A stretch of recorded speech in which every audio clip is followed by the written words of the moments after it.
It's Wednesday, hump day, and welcome to the Day Weather Podcast. It's August 28th, and it's going to act like August 28th after a couple of days of autumn-like temperatures. Boy, yesterday over most of Wyoming, just about everybody only made it to the 70s. Similar cooler temperatures are found across western South Dakota, Nebraska, and northern Colorado. Well, we're now going to warm up a bit. High pressure is going to re-strengthen, bulge up a little bit from the south, and that'll warm us back up. We're not going to be breaking any records, but we're going to be into the mid to upper 80s to near 90 or so for today and for Thursday, with today being a dry day all across the region, both sides of the divide. There are 2 days, though, where we're going to throw in some thunderstorms. Those 2 days will be Thursday and Friday. Most of Thursday will be very quiet. However, as we head into late Thursday evening and Thursday night, we will see an increase in shower and thunderstorm chances across western areas of Colorado and southwestern Wyoming and along the I-80 and I-25 corridor of central, southern, and eastern Wyoming into western Nebraska and western South Dakota. The best chance, though, will be Friday for thunderstorms. Friday, there's a combination of two things, a weather disturbance and a cool front that will work together. So we will cool off a bit late tomorrow into Friday after warming up a bit today through tomorrow.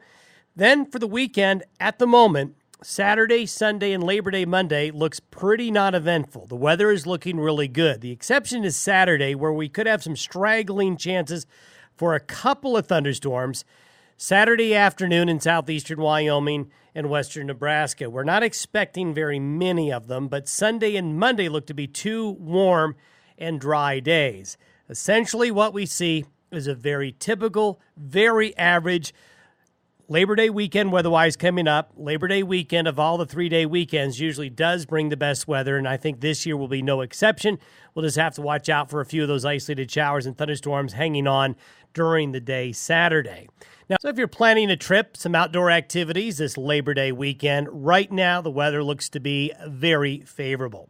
Now, I want to talk about something for you sky watchers out there, especially you folks that like to watch the sunrises and sunsets. Now, sometimes we get some really unique colors because of forest fire activity, dust in the air. We get some colors.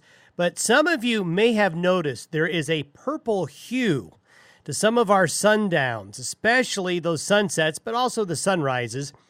That purple hue is due to a unique situation going on right now. You're not hearing this in the news at all. There have been two very large volcanic eruptions that have punched ash and gases, volcanic gases, into the lower stratosphere. Now, this doesn't happen very often. You've got to have a volcanic explosion go as high as 60,000 feet, and that's exactly what's happened. We had a volcanic eruption June 22nd in the Kuril Islands, and then in early August in New Guinea, another large volcanic eruption. Both of these eruptions have put a lot of very fine particulates into the lower stratosphere, and they're now making their way across the northern hemisphere.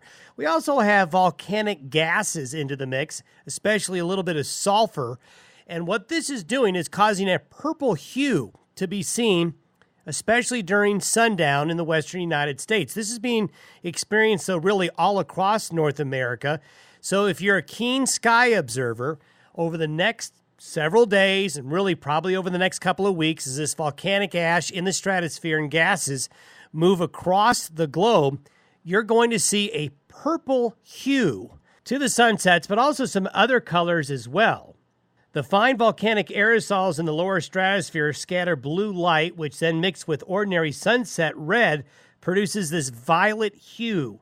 So if you get a chance, take a look at it. I've been able to experience this over the last couple of days in New Mexico and Wyoming, and it is really quite the sight.